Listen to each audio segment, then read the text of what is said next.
Hello and welcome to Property Mastermind Podcast, episode 114.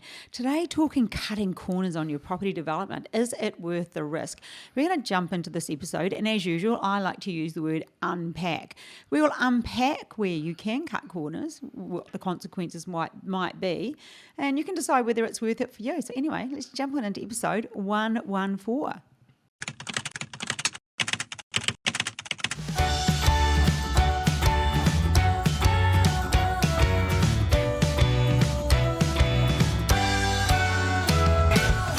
Hey, and we're in. Welcome to episode 114. And as usual, I have the amazing Bob Anderson alongside me. My name's Hilary Saxton, for those of you that don't know. Before we get started, Bob, there's a couple of things. So thanks for coming on board.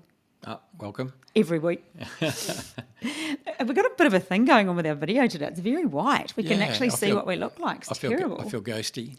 I'm just hoping it's just the recording vessel, and when it's done, it's perfect. Who knows? Anyway, we have people that sort that stuff out, so it'll get sorted, no doubt, hopefully. Otherwise, if you're looking at us on YouTube and we look white, we don't know what's going on with the camera. Before we get started, Bob, on the topic of cutting corners and is it worth it, before we jump in there, what's your tip for the week? Based on something that happened on the weekend. What was that? If you can't fix it with duct tape and WD-40, it probably can't be fixed. Okay, gotcha. Okay, good solid advice there, and from a property developer. From a property developer. You've probably got one thing you bought up on a farm, something to do with, was it number 9 wire or Number something? 8 wire. Number 8 wire. For all you fellow Kiwis out there, you know what I mean. You can usually fix everything with some number 8 wire. They used to make a thing called a taranaki gate, and it's a gate made out of wire, basically. Yeah. But you could if you can't break off a bit of wire and fix anything, well, it can't be fixed. It's like your duct tape. I like my duct tape. Just like your duct tape. Got to have a good roll of duct tape. You do. Hey, before we carry on, I had a conversation with somebody yesterday. That's why he's winning the book. Oh. His name was Tim. And still is. Well, yeah, his name still is Tim, I'm pretty sure. Oh, there it is. There you go, Tim. This is coming out to you, Tim Doik. Doik. I don't know how you pronounce it. But anyway, you will get a text and someone will ask you for your address, and that book will be coming to you in the mail. Go straight to page 121. Yep. That's where it's all about property development. Where it all starts.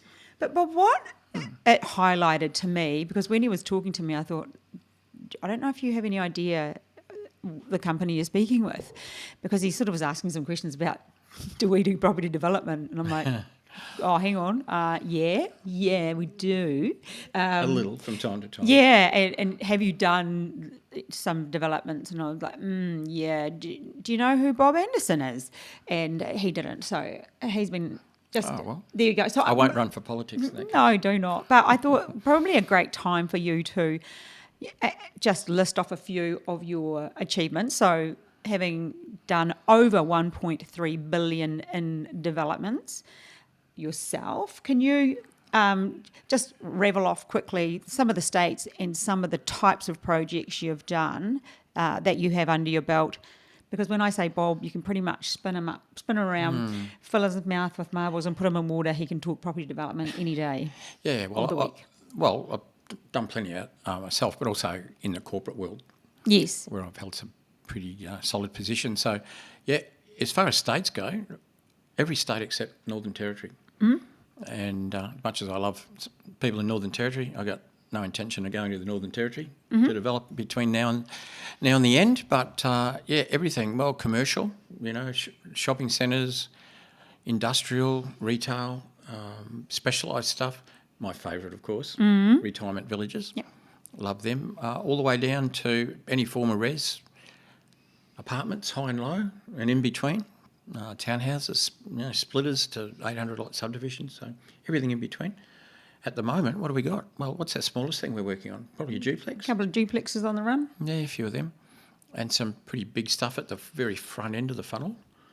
That's there you go. Probably in the range of, I don't know, how many noughts that's got on it? Oh, the 8 or current 9 or something, I don't know. The new one you've got up your sleeve. Oh, yeah, maybe. I always say in the background, he's like an ever-ready battery. The batteries that just keep on going and going and going. There's always something going on. It keeps life interesting, hey? Doesn't it just? As if being with you is not interesting enough. So just for those of you who were unaware of Bob's experience, after 40 years, it's extensive, and you have done, because you held a corporate role, you have done some huge stuff and some just everyday stuff. Every day, yep, doing that too at the moment. Even down to looking at the moment at an upmarket house on an upmarket lot, potentially. I mean, doesn't get any smaller than that. Don't do many of them though. No. But if it works, if it makes money, I'm in. Yeah, and do you know what? There you go. There's a wee tip for you. It's really about what works. And sometimes I talk to people who are fixated on doing a particular thing.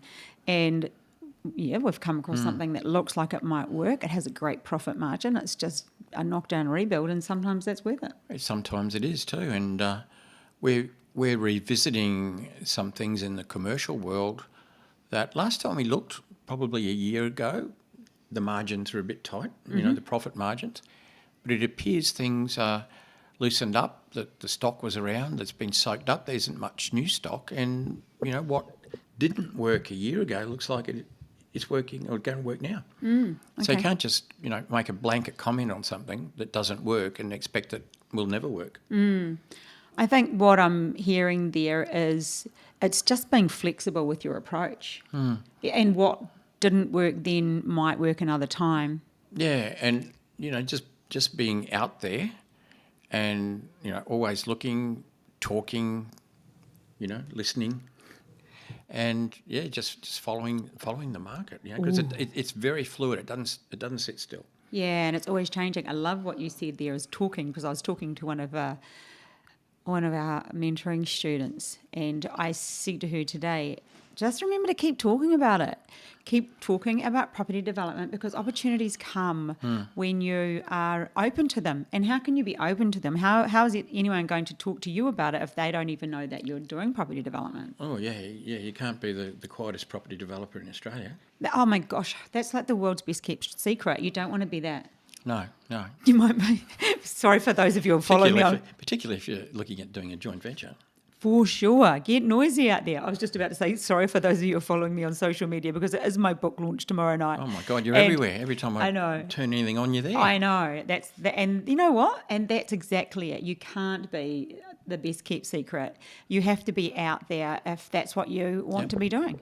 And that's not about property, but it's about achieving things. And you want to achieve something, get out there, get doing it. So don't cut corners. No. And let's unpack that baby. What about, there you go. So I have a few notes here because I'm good like that. I was just sneaking it through underneath. So, all right, let's start with, we are going to cover pros and cons, Bob. And I have questions for you, so get ready. Cutting corners, yeah, okay. So it can be, let's start with, what if you were to cut corners on your property development with materials? So everything's going to have a consequence. So have you got an example of that? Well, look, just the term cutting corners suggests something negative. It doesn't. It suggests a negative outcome. Should we use another word? Oh, I don't know. Trying to save money, or you'd say whatever you like. Okay. But it does sort of have that negative connotation. But I've certainly seen it. Did you talk about the quality of things? That was just using.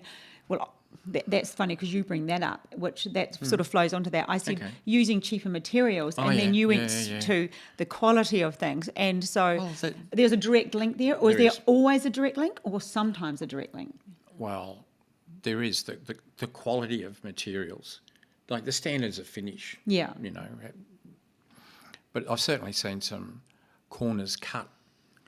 The thing is, at the moment and recently. And let's go. We're talking 30th of August 2023. All right. It's today. Maybe not right down to today. Yeah, but in recent times, we know that there's been quite an increase in build costs. Yeah. It has definitely slowed right down.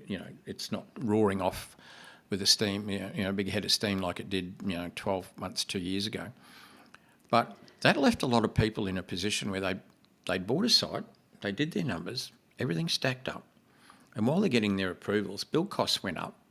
And for a while, sale prices went up. So it was okay. It still stacked up. But then when sale prices, the brakes went on there, and in some cases even went backwards a bit, build costs kept creeping up. And all of a sudden, their margin's been really squeezed. Because of the higher build costs, their feasibility got blown out.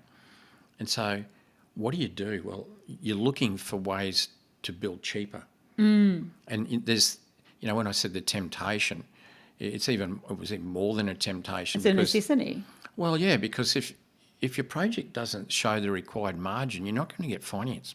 So you could be at a point where you've got, you bought the site stacked up, you've got your development permit, you've got your building permit. You could be 9, 10, 11, 12 months down the track, whatever, depending on, where it is. And it doesn't stack up anymore because your build costs went up. And so you're trying to think, well, okay, how can I pull that back?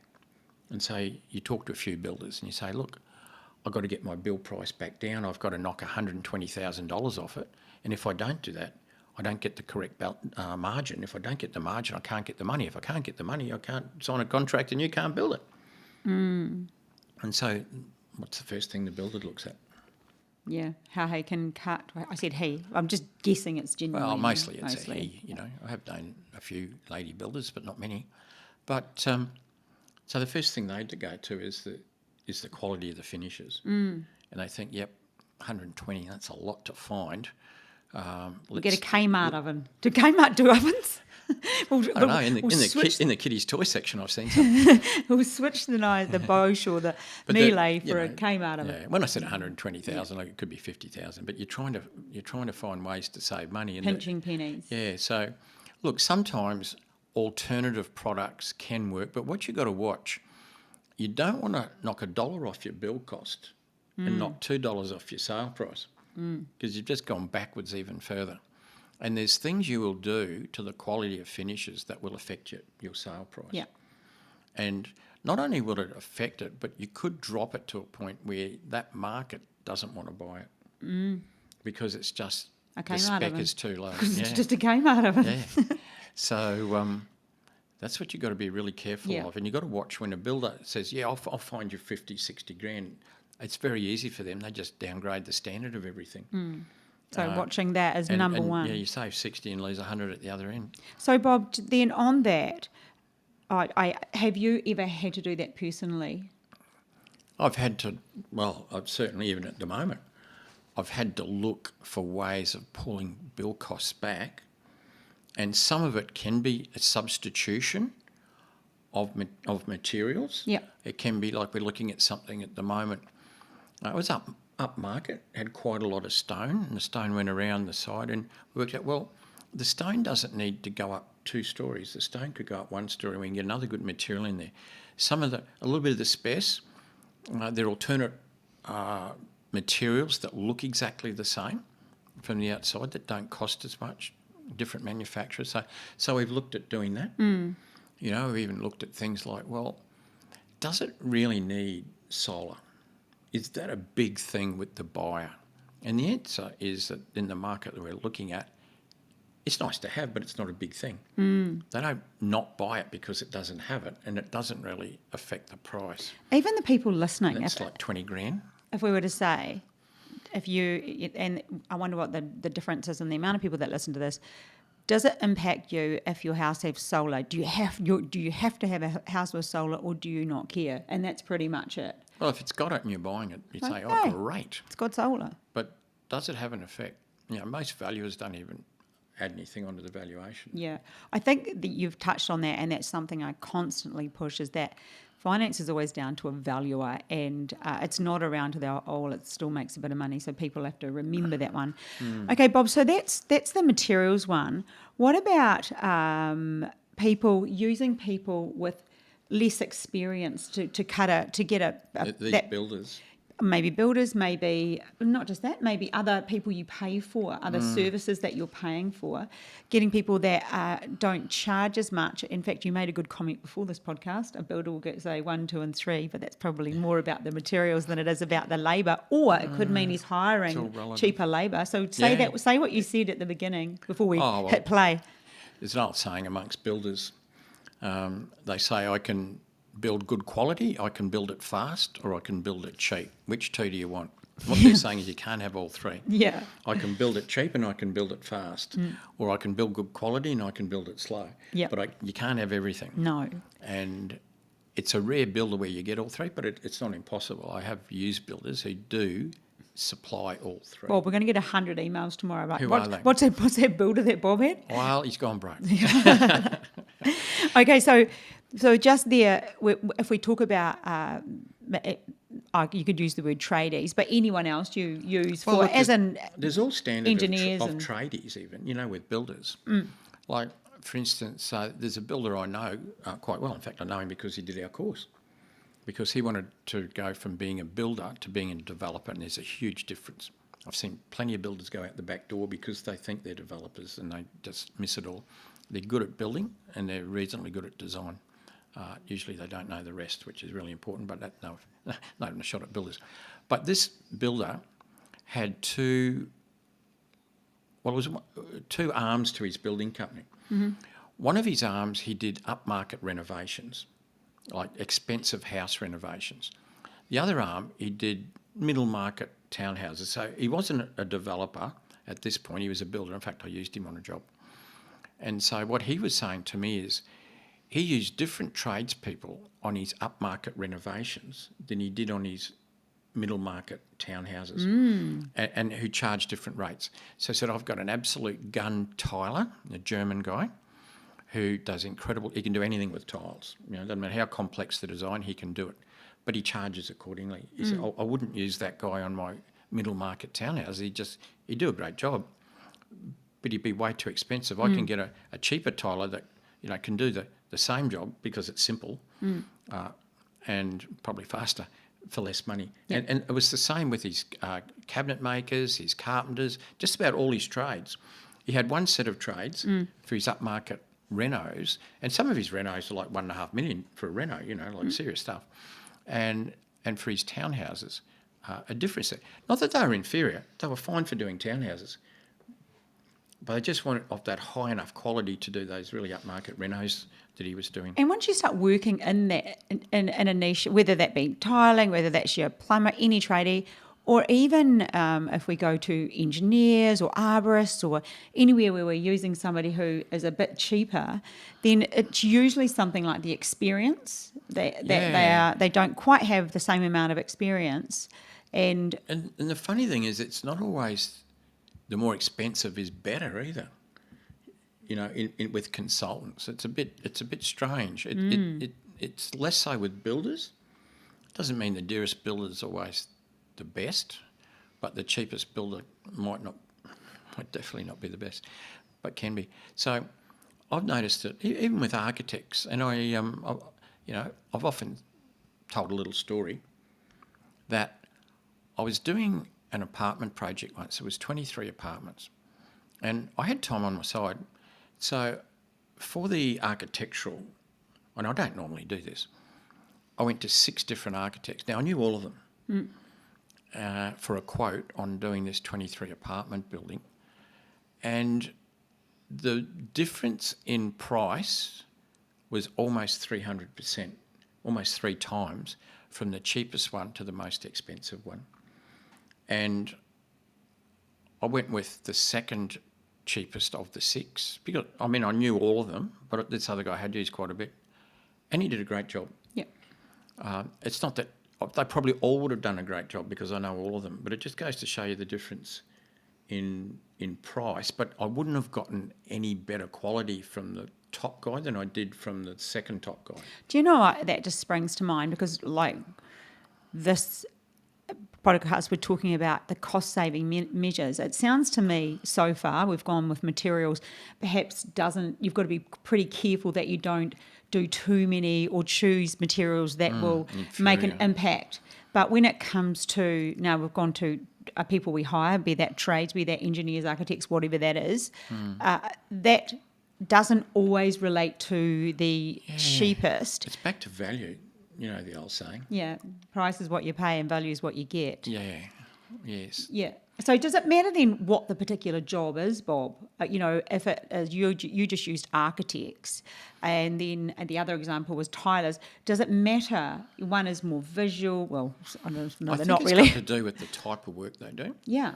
The most expensive architect of the 6 was a guy who used to do, probably 10, 20 apartment-sized projects, but had moved up the line and was now doing, 6, 8, 10-storey apartment blocks. Right. And when I phoned him about quoting on the 22, he said, I sort of moved on from that. don't really do them. I do these bigger ones now. And he said, but because, we've been mates for years, I'll give you a price. And I think his mate's price was, I don't want to say no because I've known Bob for a long time, but I'll give him a price where he won't choose me because I don't really want to do it. Okay. And you see a bit of that. And I think that's how that worked as well. So he simply moved into a bigger market and didn't want the smaller job.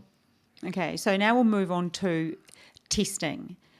We've got soil tests or any other tests that have to be done. Maybe part of the due diligence those stuff. things can vary 100% or 200%. So if you wanted to save money on these, even around. with your statement there. Well, what about demos? You know that. Oh, yes. I've had demolition quotes on buildings, 300% variation between 3 times between the cheapest and the dearest. And they're all quite capable because I know them.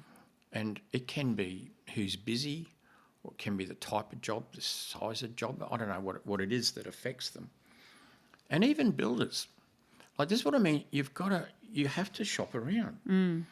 I had a builder who built a 6-pack of townhouses for me. And at the same time, he also built a basement plus 4-storey apartment block for me, both of those projects. Really well priced, a great price, did a great job. Towards the end of that, I had a 17 townhouse project I wanted him to cost. And he came in like almost 30% over another builder that I knew quite well. Right. Yet he'd won the other 2 jobs with a cracker price. And maybe that goes back to the timing of just the other example you brought up about when you talked to the architect and maybe he didn't want to do the job. So maybe when people are in that position when they're not really that phased with it, whether they get it or not, they sort of more throw out something that's a bit more expensive. Yeah. Well, it can be because, it's pretty normal. If you've got a business and you're really busy, there's a couple of things you can do. You can start saying no to more work or you just put your price up. And that's like an automatic cull. You'll still get jobs, but you probably won't. You won't get as many. So is that better? Sometimes it is. But so I think what I'm hearing when it comes to testing, whether that be, I think really when it comes to testing, we're saying, do you not do it to save money, or do you do it all day long, Bob? What would you say? Oh, you got to test for consultants, test for builders. But not just that, like soil testing. Down to testing, yeah. Down to actual physical testing. I mean, an 800 metre lot for 4 townhouses, I can get a soil test anything for 4 boreholes, anything from 500 to 1,200. Yep. Just by picking up the phone. Right. And that's a 250% variation. Right. And just on that, So you're saying it pays to shop around really for testing? It does, but you also... Timeline. Well, timeline, but quality of work too, because... They're only digging holes. I mean, they're boring holes, Bob. Yeah, I know. Tell me about the quality of that. I'm confused. Not a lot to go there because they're boring 4 holes, they're taking soil samples. The soil sample goes to a lab and the lab tests it. So, yep. But even, things like surveyors, you can get a variation in quote because some surveyors put a lot more detail into their surveys than others. So the cheaper one might not be the best one. So are you saying there, is it better to have that level of detail? So The you're better off, architect yeah. So you're better off paying the money there. That's not a place you'd pinch. That's false economy. I'll tell you what can happen. Some people just, if they're not, up for it, they'll ring up a surveyor and say, "Can you go and do a detailed survey on the lot?" And they'll say, "Yep, I can do that. $1,800." They ring up somebody else, "Can you do a detailed survey?" And they say, "I can do it $2,200. So you think, same job, I'll go for the $1,800. Then you get the $1,800 one, and they've missed a lot of the detail. There's a lot, there is a lot that needs to go into a survey. And so what happens? The survey goes off to the architect who starts to do their designs, the civil engineer. It all starts with the survey. That's the first cab off the rank. And then next thing, the architect's ringing you up and say, "Oh, look, the surveyor's missed, he hasn't picked up the invert level of the sewer manholes, and he hasn't done this," or the engineer will say, "Look, I need some more detail in the survey. The contours are at 500, and they should be at 250." And next thing you've got ringing up the surveyor goes back out. You lose time. Next thing you get, a bill for another, $900. and the 1800 cost 27, the other one cost 23, and you've lost, 2 weeks. That's just an example. So then, are you of the opinion? You didn't really cut corners, did you? You didn't really save money in the long run. No, so that's what I'm pressing for. Okay, I'm pressing for. So what's your solution? Always go, when it comes to them, is it better to go for the something one? like that, they've got to be briefed properly.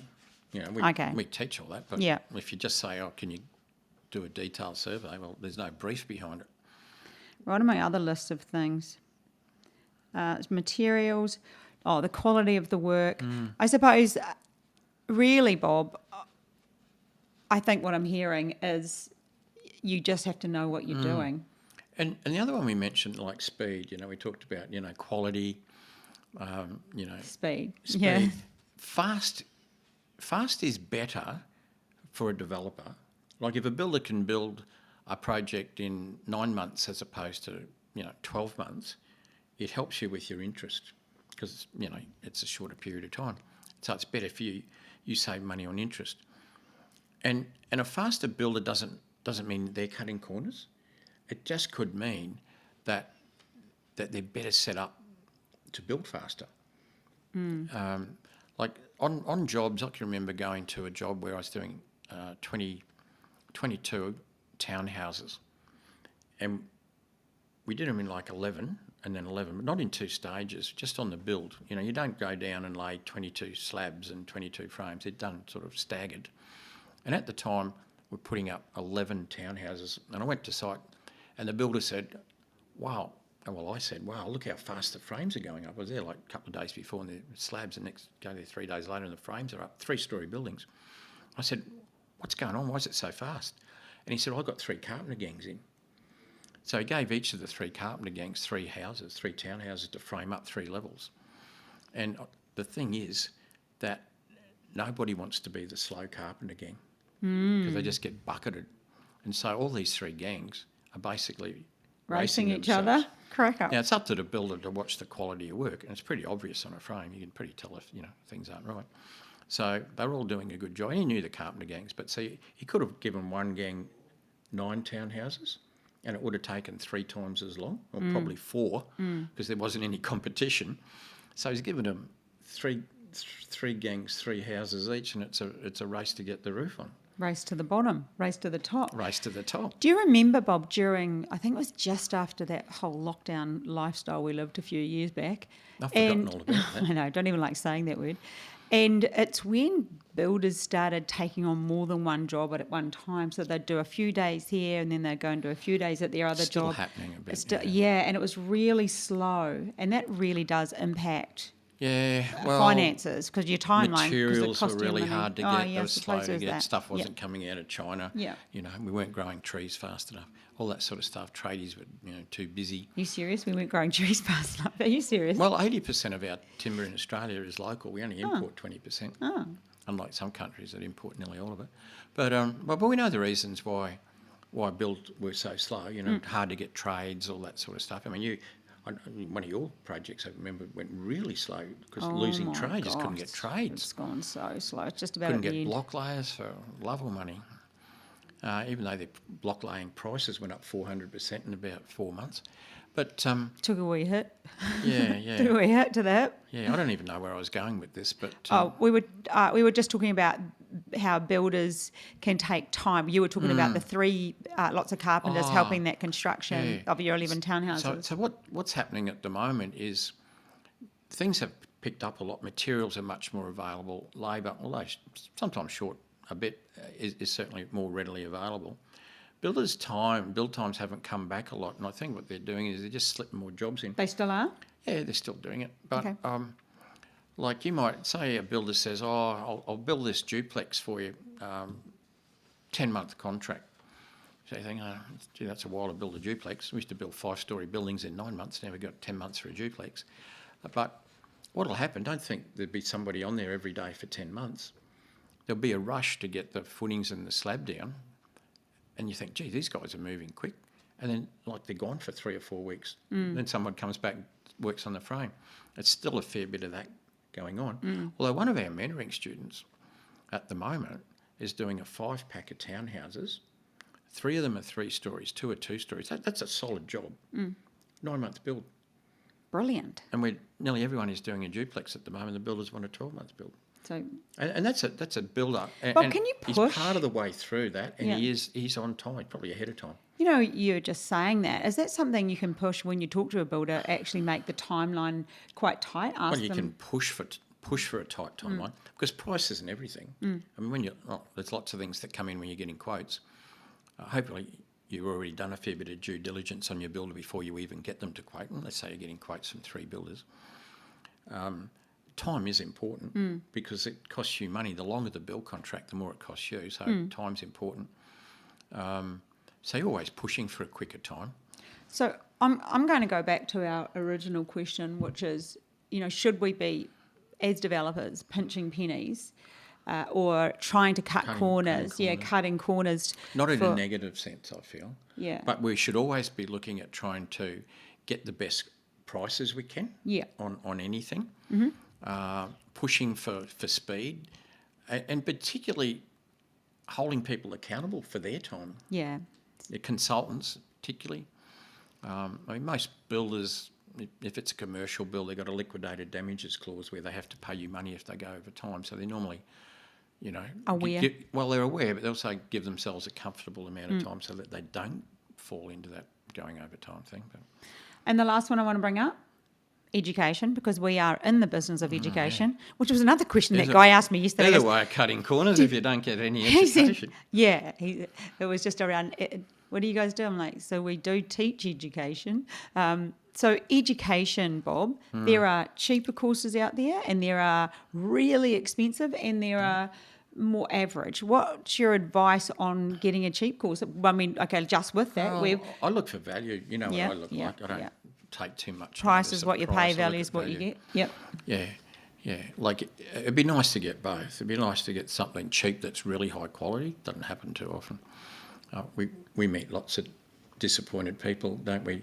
We often say to people, in terms of property development education, we might not be the first person that you come to. But you might be mesmerised by shiny objects. You'll come here last. But you'll probably be the last one. Yeah. No one leaves us and goes somewhere else. We've got to be careful. When we were talking about different courses and things, we were talking about the difference between coaches and mentors and other businesses and ours. And so we've got to the point where, you know, paying for your education is important because... So I'll get back to that. Investing in yourself. Yeah, it's investing in yourself. And you've got to remember that if you're asking people, number one, say you're working with a town planner and hoping they are going to tell you everything, you've got to remember that they don't know what you don't know. They only know to answer the questions you ask them. They don't have that full, understanding of what's in your head.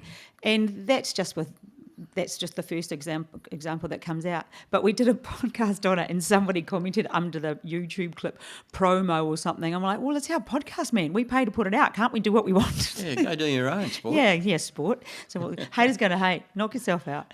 Cutting corners, I suppose, if you're cutting corners on education, it means you're having a crack at property development without doing a course, whoever course it is, without doing one. That is just plain dumb.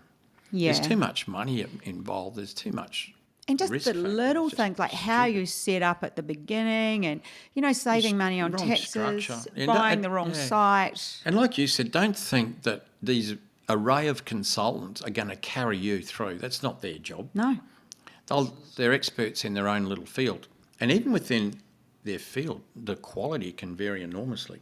Oh, and at the end of the day, Bob, at 5 p.m. they go home, or maybe 5:30 if they work late, they switch off. Whereas you, as the developer, and crikey, I've been that developer, and Bob's been that developer. We wake up in the night sometimes thinking, "Oh, crikey," I even said to Bob, "Could you reach out to such and such for me about my development right this week? I just needed to double check on something, and I'd like to outsource everything like that to Bob." Yeah, you were sorting that out at 1 a.m. Yeah. Thank goodness you didn't shake and wake me up. But no consultant's going to be thinking about you at 1 a.m. No. I'm not saying it's healthy to have that, but we're at a time right now where property development, it's a great thing to do. You've just got to have your smarts about you. So you need a good level of education. It's not like we're not in that uplift period where people that used to jump in, and even if they did a crap job, they were going to make money. It's not. You've got to know what you're doing, and you need a good course. So yeah, the Property Mastermind course is great, and we do have these. Sorry, I am going to do the promo for the lady or man whoever We're puts it paying down. for it. I'd love you to comment. It means you're still listening, and that makes me happy. But you've still got.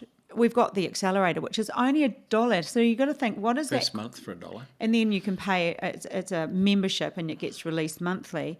So that's another way to get into property. Well, it's putting your toe in the water. Yeah, it's exactly. an intro to property development. It is an It's intro. a solid intro. Yeah. It's a pretty, and like you said, it's probably better than most people's full courses, but it's not the Some of the ones full I've seen, definitely. downloadable checklist, or it does actually have downloadables, but yeah, I think so. When it comes to education, you probably will get what you pay for, and you don't really want to be skimping on that one. And I don't think ours is expensive anyway. No, God, no. No. Not at all. On that, we do have a workshop coming up Enormous value. Oh, a workshop, can't wait. on the 3rd, You know, it's only about 4th and 5th of November. 11 or 12 weeks away. Is it? It sounds like the end of the year, and it sort of is, but it's September. Now, so our workshop is Almost. beginning of November, which will be epic. So 3rd, 4th, 5th. Yep, Friday, 3 Saturday, days. Sunday in the Goldie. Oh, So much fun. people are still talking about our last one, Yeah, and it's so like good. 9.5 months ago. I'm the social convener, by the way. Anyway, That probably explains it. yep, Bob. It's, So a lot, it's a lot more than property education. I'm just looking at the notes that I've made. So reduce quality. So there's going to be risks, I think, and in a lot of areas. So how can we summarise this? Well, look, rather than like cut corners, which sounds a little bit negative, always be prepared, get a number of quotes, because first of all, prices can vary quite a lot for the same quality work, and who's cheap today might be your dearest one tomorrow. And so you really have to be, on your toes all the time. Actually, that brings me to the point, even just hearing you say that, we work with a few people, and people might say, like accountants and people like that we work with, and people will say, who do you recommend? Or even people say, we'll pay a fee if we refer them, and we say no for that reason. We don't want their money. We refer them because they are good, because at any point that they don't become, that they get too too busy big, and get too busy, the junior whatever. gets on the job, and that does happen, then we don't want to be the person that is taking money and locked into that, and then we're only there for money. We're not. We're there for quality. We don't do kickbacks, never have. We're there for good service, Don't need to.